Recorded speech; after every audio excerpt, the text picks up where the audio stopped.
اب ہم بات کر رہے ہیں کہ جب گھر سے نکلتے ہیں تو وہاں سے سٹیپ بائی سٹیپ کیسے آگے بڑھیں گے. سب سے پہلے عام طور پر بھی جب ہم گھر سے نکلتے ہیں تو مسافر بن رہے ہیں, تو مسافر کو کچھ چیزیں کرنی ہوتی ہے, اور یہ عام طور پہ مسافر کے آداب میں سے, سفر کے آداب میں سے ہیں, لیکن کیونکہ حج کا سفر ایک بہت اہم سفر ہے تو ہم اپنی ٹریننگ میں یہ حصہ بھی کور کریں گے انشاءاللہ.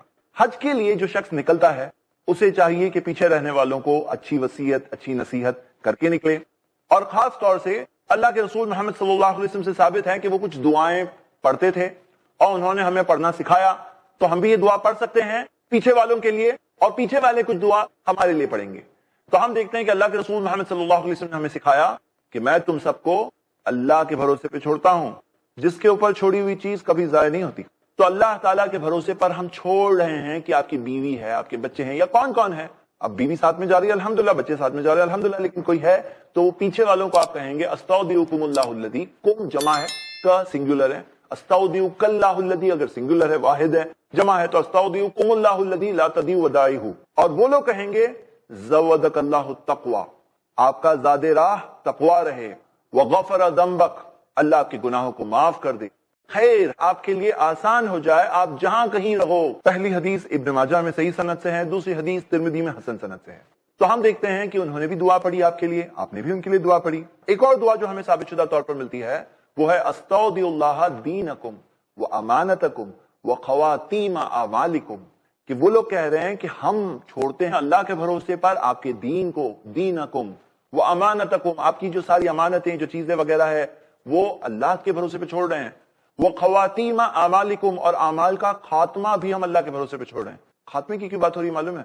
کیونکہ جب ہم نکل رہے ہیں تو بھروسہ تو نہیں ہوتا ہے کہ ایک انسان واپس آئے گا, کوئی گارنٹی نہیں دے سکتا ہے. تو اعمال کا خاتمہ صحیح ہو, خاتمہ صحیح ہونا بہت ضروری بات ہے. ایک انسان زندگی میں اچھے کام کیا لیکن خاتمہ غلط کام کرتے ہوا, غلط چیزوں پہ, غلط راستے پر, گمراہی میں جا کر ہوا, تو یہ بربادی ہے.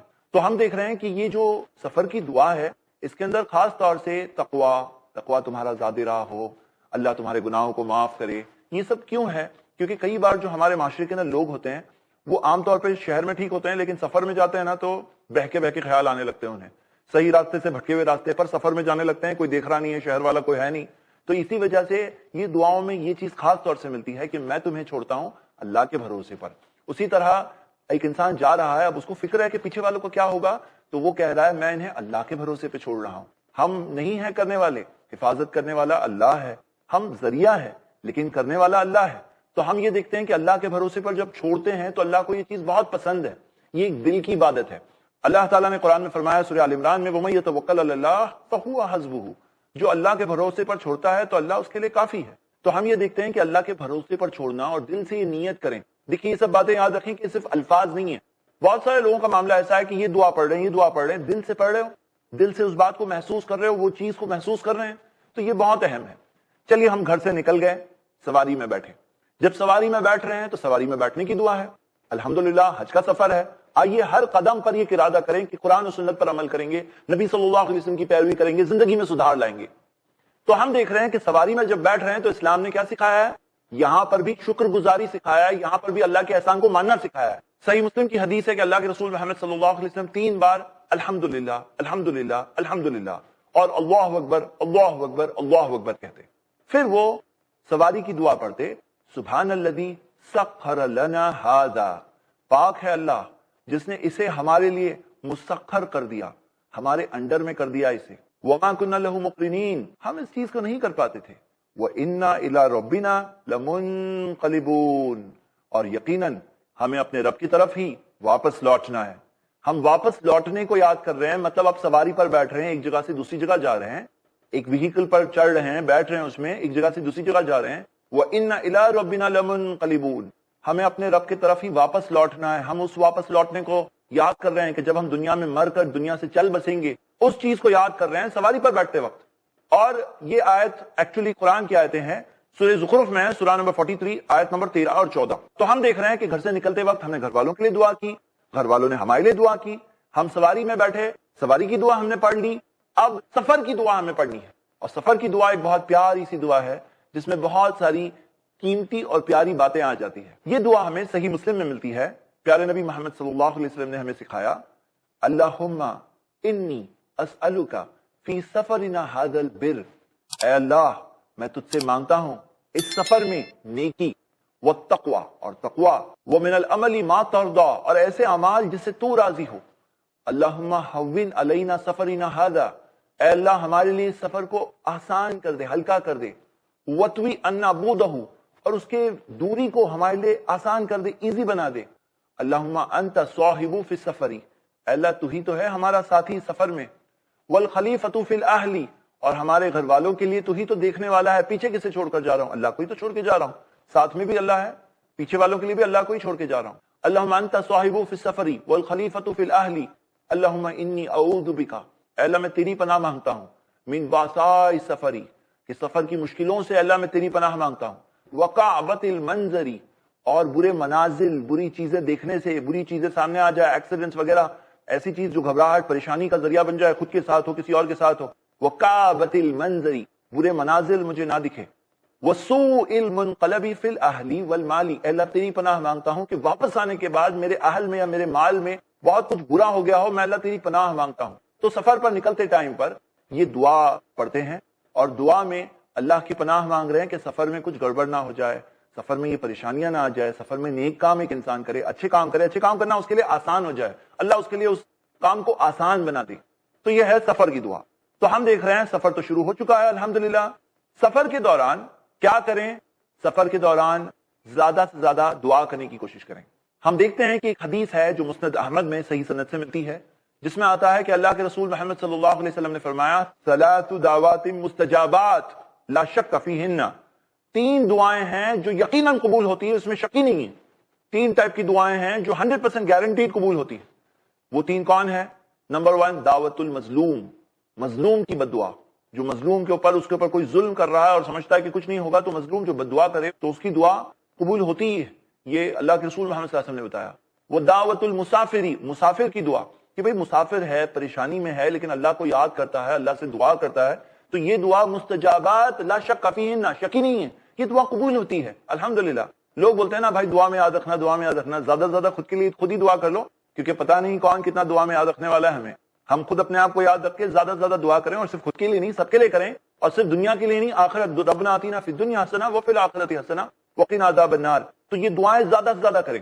ہوتا کیا ہے عام طور پر جو لوگ سفر پر نکلتے ہیں تو سفر پر انہیں غلط کام سوچنے لگتے ہیں. تو ہم دیکھتے ہیں عام طور پر بھی سفر میں جو کوئی بھی سفر ہے اس کے اندر دعا قبول ہوتی ہے الٹا. اور تیسری دعا دعوت الوالدی علی ولدہ، کہ والد کی دعا اپنی اولاد کے لیے. تو والدین جو دعا کرتے ہیں اپنی اولاد کے لیے، یہ دعا قبول ہوتی ہے الحمدللہ. تو یہ 3 ٹائپ کی دعائیں ہیں، اس میں سے ایک سفر کی دعا بھی ہے. تو سفر کے اندر فضول کا ٹائم مت ویسٹ کریں. غلط چیزیں، گپے ہانکنے میں، غیبت کرنے میں ذرا بھی نہیں، عام طور پر بھی نہیں کرنا چاہیے. یہ تو حج کا سفر ہے، حج کے سفر کے اندر زیادہ سے زیادہ اچھے کام کرنا چاہیے. ذکر و اذکار کریں اور زبان کو رطب من ذکر اللہ، اللہ کی یاد سے گیلا رکھنے کی کوشش کریں. مطلب زبان سے اچھی چیزیں کہنے کی کوشش کریں، اچھے کام کرنے کی کوشش کریں، اپنے آپ کو اچھی چیزوں میں بزی رکھیں. قرآن ترجمے کے ساتھ ہے، دعا کی بک آپ کے پاس ہے، پیکنگ میں ڈالے تھے آپ نے الحمدللہ، تو آپ اسے زیادہ سے زیادہ استعمال کر سکتے ہیں. تلبیہ پڑھنے کا وقت ابھی نہیں آیا ہے. ہم دیکھتے ہیں کہ بہت سارے لوگ یہیں پہ تلبیہ پڑھنا شروع کرتے ہیں. دیکھیے ماشاءاللہ اچھی چیز ہے. جائزہ یہ ہے کہ جہاں پر تلبیہ پڑھنے کا وقت آتا ہے وہاں تو بالکل لوگ بہت زیادہ نہیں پڑھتے ہیں. جہاں پہ وقت نہیں آیا وہاں پہ پڑھنے کا بہت جذبہ ہوتا ہے. تھوڑا ہولڈ کرو، وقت آئے گا. ابھی ہم تھوڑی دیر بعد جب میقات پر پہنچیں گے انشاءاللہ تو تب میں بولنے والا ہوں آپ کو یہاں سے تلبیہ پڑھنا شروع کرو. لیکن تب تک کیا کرنا ہے؟ تب تک ذکر و اذکار، دعائیں، اچھے کام، اچھی کمپنی ڈھونڈ لو. جو ٹور کے اندر کئی لوگ جا رہے ہیں یا پورا ایک گروپ جا رہا ہے، تو ہم دیکھتے ہیں انسانوں میں الگ الگ طرح کے انسان ہوتے ہیں. کچھ اچھے لوگ ہوتے ہیں تو کچھ برے لوگ بھی ہوتے ہیں. اور اللہ کے رسول محمد صلی اللہ علیہ وسلم نے کہا مثل الجلیس الصالح والجلیس السوء کمثل صاحب المسک وکیل الحداد. اچھے دوست کی مثال اور برے دوست کی مثال ایسی ہے جیسے عطر بیچنے والا اور لوہار کی بھٹی. اما صاحب المسک اما تشتریہ وتجد ریحہ، کہ عطر بیچنے والے کے پاس سے یا تو تھوڑا عطر خرید لیں گے، کم سے کم اچھی خوشبو لے کر آئیں گے. وکیل الحداد، لوہار کی بھٹی، یحرق بدنک او ثوبک او تجد منہ ریحا خبیثا، لوہار کی بھٹی میں یا تو کپڑے جل جائیں گے یا تو بدن جل جائے گا یا کم سے کم بری ہوا لے کر آئے گا کوئی. تو دیکھیے کون سا عطر بیچنے والا آپ کے ساتھ ہے. صحیح بخاری کی حدیث ہے یہ. مطلب دیکھو لوگوں میں کہ کون عطر بیچنے والا ہے. یہ بزنس کارڈ دیکھنے کی بات نہیں ہو رہی ہے، یہ اس کے اخلاق اور مینرز اور اس کی باتوں کو دیکھنے کی بات ہے، اس کی دینداری اور اچھائی کو دیکھنے کی بات ہے. اچھا دوست ہوگا تو اس کے ساتھ رہ کر ہمارے دینی جذبہ بھی اونچے ہوں گے. اور جو گول ہے ہم نے شروع میں گول سیٹ کیا ہے، ہمارا گول کیا ہے؟ حج مبرور پانا. جب وہ گول ہے تو اس کے اندر اس طرح کے قدم بھی لینے پڑیں گے. صرف اچھی نیتوں سے کام نہیں بنتا ہے، اچھے قدم بھی لینے پڑتے ہیں.